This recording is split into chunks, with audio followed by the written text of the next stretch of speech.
जब किसी जज का रिटायरमेंट होता है तो सुप्रीम कोर्ट में एक फेयरवेल सेरेमनी होती है, एक ट्रेडिशन होती है, एक रिस्पेक्ट का जेस्चर होता है। यूजुअली ये भी होता है कि bar body such as Supreme Court bar association और Supreme Court advocate on record association conventionally farewell ceremonies hold करते हैं उन जजेस के लिए जो रिटायर करने वाले हैं। लेकिन इस बार एक अलग ही कहानी सामने आई है। जब जस्टिस बेला एम त्रिवेदी के रिटायरमेंट फेयरवेल को सुप्रीम कोर्ट बार एसोसिएशन ने बॉयकॉट कर दिया, जब दोनों बार बॉडी से इस इवेंट के लिए कोई नोटिफिकेशन नहीं आए, तब सीजीआई बीआर गवई काफी गुस्से में दिखे। सिर्फ गुस्से में नहीं, उन्होंने कई तीखी बातें कही है। उन्होंने साफ कहा है कि ये स्टैंड बहुत गलत था। तो क्या है जस्टिस बेला एम त्रिवेदी का सच? क्या उनके स्टर्न जुडिशियल पॉइंट ने ऐसी कंट्रोवर्सीज उठा दी कि बार बॉडीज ने उनके फेयरवेल को ही बॉयकॉट कर दिया? और सबसे बड़ा सवाल, क्या हम जुडिशरी के अंदर हो रहे फ्रैक्चर को इग्नोर कर रहे हैं? अब फ्राइडे यानी कि 16 मई को सुप्रीम कोर्ट में एक सेरेमोनियल बेंच बैठी थी। अब ये एक ट्रेडिशन होता है, जब कोई सुप्रीम कोर्ट जज रिटायर करने वाले होते हैं या अपना last final working day celebrate करते हैं,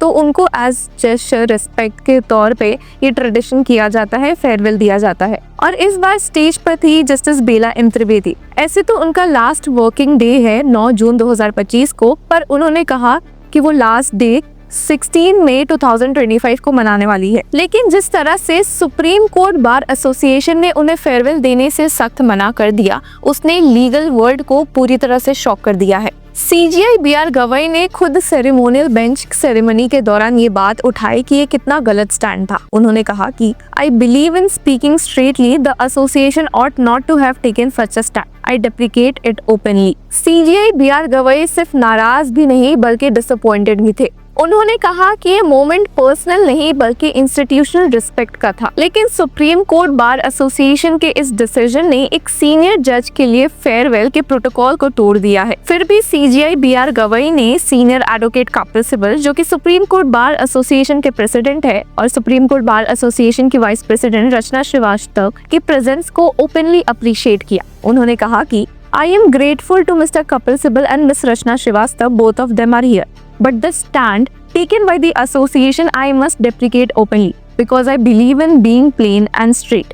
On such an occasion, such a stand ought not to have been taken by the association. पर सवाल ये है, इतनी सारी कंट्रोवर्सीज आखिर क्यों उठी है और कहां से शुरू हुई है? तो जस्टिस बेला एम त्रिवेदी की जर्नी पर एक नजर डाल लेते हैं। गुजरात से बिलोंग करती है। 1995 में जुडिशियल सर्विसेज ज्वाइन की थी। गुजरात हाई कोर्ट में साल 2011 में एलिवेशन हुआ और अगस्त 31, 2021 को सुप्रीम कोर्ट में जज बनी। उनका टेन्योर काफी शॉर्ट था बट कंट्रोवर्सी से भरा पड़ा है।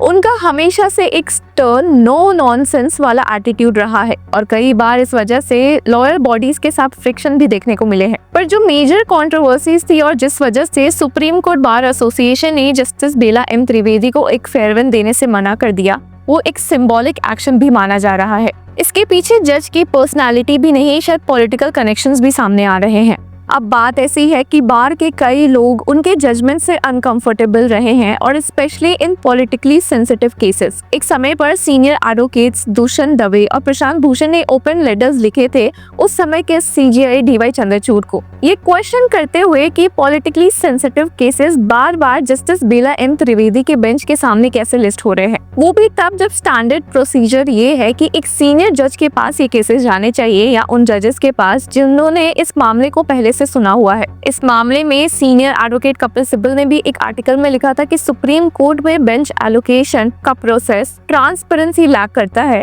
और कुछ बेंचेस को सिलेक्टिवली असाइन किया जा रहा है। अब बात ऐसी है कि उस समय सीजीआई डीवाई चंद्रचूड़ सीजीआई थे और मास्टर ऑफ द रोस्टर भी, और यूजुअली सीजीआई और मास्टर ऑफ द रोस्टर ही केसेस के एलोकेशन के लिए रिस्पॉन्सिबल होता है। हालांकि सीनियर एडवोकेट दुष्यंत दवे ने अपने आर्टिकल में ये लिखा था कि CJI has no powers to shift cases from one bench to other unless the first presiding जज रिक्यूजेस और रिटायर्स। और कहीं ना कहीं ऐसे केसेस का एलोकेशन होना 2017 handbook of the supreme court को वायलेट करता था, जिसमें कि साफ तौर पर लिखा है कि cases should be retained before the senior जज before whom the case was first listed और listed before a judge hearing a similar case। और ऐसे 8 पॉलिटिकली सेंसिटिव केसेस में ये देखा गया था कि जस्टिस बेला एम त्रिवेदी ने इन केसेस को पहले से नहीं सुना हुआ था या फिर वो इन केसेस में सीनियर जज नहीं थी। अगर दूसरे साइड की बात करें तो कई सीनियर लॉयर्स ने उनके सेरेमोनियल बेंच सेरेमनी में उनकी तारीफ की है और उनके सारे डिसीजंस को ओपनली सपोर्ट किया है। सेरेमोनियल बेंच में अटॉर्नी जनरल आर वेंकटरमणी ने कहा कि जस्टिस त्रिवेदी ने कभी भी पॉपुलर सेंटिमेंट के लिए रिलीफ को ट्विस्ट नहीं किया। उन्होंने इंस्टीट्यूशन की इंटीग्रिटी अपहोल्ड की है। उन्होंने तो एक पोएम भी डेडिकेट किया था जस्टिस बेला एम त्रिवेदी को, जिसमें उनके स्पिरिचुअलिटी और स्ट्रॉन्ग मॉरल कंपास का जिक्र था। वहीं सॉलिसिटर जनरल तुषार मेहता ने भी उनकी तारीफ में कहा कि she had the courage to displease people, that is true judicial strength. Senior advocate Kapil Sibal ने भी यहाँ पर एक काफी इंटरेस्टिंग केस के बारे में जिक्र किया था, जहां वे यूएपीए बेल केस में जस्टिस बेला एम त्रिवेदी के सामने पेश हुए थे और कहा था उनसे कि आई एक्सपेक्टेड सम एम्पैथी, जिस पर जस्टिस त्रिवेदी ने रिप्लाई किया था देन यू डोंट नो मी। ये लाइन जस्टिस बेला एम त्रिवेदी की पर्सनालिटी का कोर पार्ट है। एम्पैथी या सेंटिमेंट से नहीं, प्रिंसिपल और कन्विक्शन से काम करने वाली वो जज रही है। उनके कलीग्स ने उनकी स्पिरिचुअलिटी का जिक्र किया है। ये भी कहा गया है कि उनकी स्माइल के पीछे एक स्ट्रिक्ट बट ऑनेस्ट जज छुपा हुआ है। एएसजी ऐश्वर्या भट्टी, पिंकी आनंद, मीनाक्षी अरोरा जैसे कई सीनियर एडवोकेट्स ने कहा कि जस्टिस त्रिवेदी ने कभी भी कॉम्प्रोमाइज नहीं किया। जस्टिस बेला एम त्रिवेदी ने खुद अपने फेयरवेल स्पीच में कहा कि I always acted as per my inner conscience. जजेस bring their own ideas of justice but what matters most is institutional unity. ये लाइन एक सिग्नल था कि उन्होंने अगर कोई भी डिसीजन लिया है तो वो पॉलिटिक्स या प्रेशर में आकर बिल्कुल भी नहीं लिया है। सीजीआई बीआर गवई ने इस मामले में एक इम्पोर्टेंट बात को भी हाईलाइट किया है। उन्होंने कहा कि there are different types of जजेस but that should not be a factor to deny what ought to have been granted. उन्होंने ये बातें सुप्रीम कोर्ट बार एसोसिएशन के फेयरवेल बॉयकॉट के जरिए में ही कही है। इस मामले में जस्टिस एजी मशी ने भी अपनी बात रखते हुए सीजीआई बीआर गवई से अग्री किया है और कहा कि strangely enough, as has already been expressed by the chief, I am sorry, I shouldn't be saying it, but traditions need to be followed and they are to be respected. I am sure good traditions should continue always. I wish Sister Justice Trivedi all success in life. I am sure she will be a mentor and guide to many. ये सिर्फ justice Trivedi की farewell की बात नहीं है। ये issue है कि अगर क्या हम जज की सोच से अग्री नहीं करते तो ट्रेडिशंस को फॉलो करना छोड़ दे।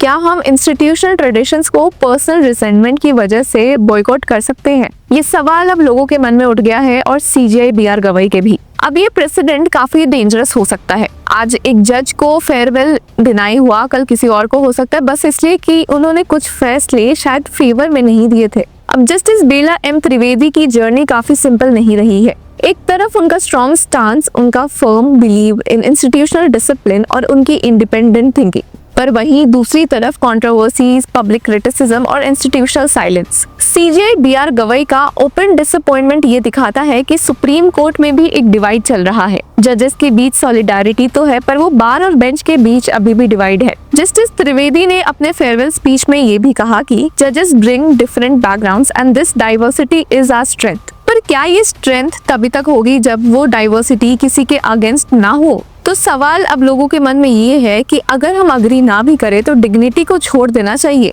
अब कई लोगों का ये भी मानना है कि भले जस्टिस बेला एम त्रिवेदी को सुप्रीम कोर्ट बार एसोसिएशन ने फेयरवेल नहीं दिया, पर उनकी जुडिशियल लेगेसी, उनका बोल्डनेस और उनका stern spiritual image supreme court के पेजेस पे लिखा जा चुका है, फेयरवेल हो या ना हो। तो व्यूअर्स, आपकी इस बारे में क्या राय है, हमें कमेंट सेक्शन में जरूर बताएं और तब तक के लिए कीप फॉलोइंग लॉ चक्रा।